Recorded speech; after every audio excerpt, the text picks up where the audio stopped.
स्थानिक स्वराज्य संस्थांच्या निवडणुकांपर्यंत 1 वर्षाच्या मुख्यमंत्रीपदासाठी एकनाथ शिंदे आग्रही. मात्र आरएसएस कडून भाजपच्याच मुख्यमंत्र्यांसाठी रेटा. संघामुळे शिंदेंची मागणी भाजपनं डावलली.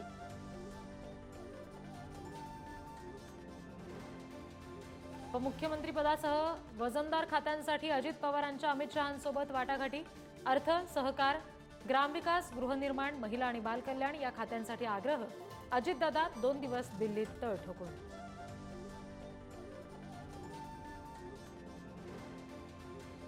गटनेता निवडीसाठी भाजप निरीक्षक महाराष्ट्रात. गुजरातचे माजी मुख्यमंत्री विजय रुपानी, केंद्रीय मंत्री निर्मला सीतारामन 3 दिवस दौऱ्यावर.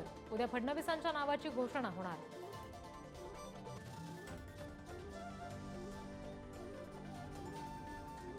सत्ता स्थापनेआधी भाजपची हॉटेल डिप्लोमसी. सर्व आमदारांना मुंबईत बोलावलं. उद्या भाजपच्या आमदारांची बैठक. फडणवीसांच्या गटनेतेपदावर शिक्कामोर्तब होणार.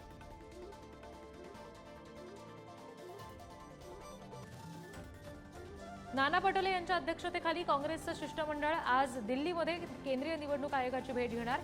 ईव्हीएम घोटाळ्याप्रकरणी करणार तक्रार. दिल्लीमध्ये हायकमांड सोबतही बैठकीची शक्यता.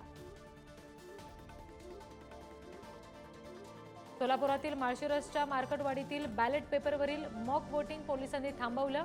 मात्र ईव्हीएम विरोधातील लढा सुरूच ठेवणार. जनआंदोलन उभं करणार. आमदार उत्तम जानकर यांचा निर्धार.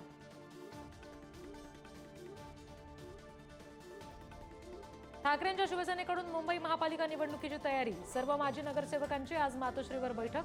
विधानसभेला पराभूत उमेदवारांना सुद्धा पालिका निवडणुकीत महत्त्वाच्या जबाबदाऱ्या.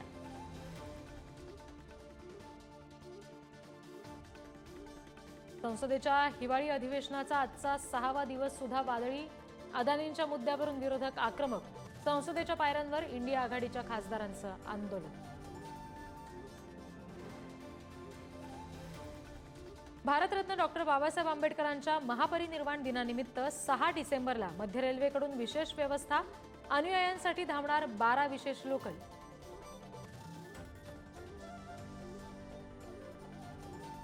बॉलिवूड अभिनेत्री नरगिस फाखरीची बहीण आलिया फाखरीला अटक.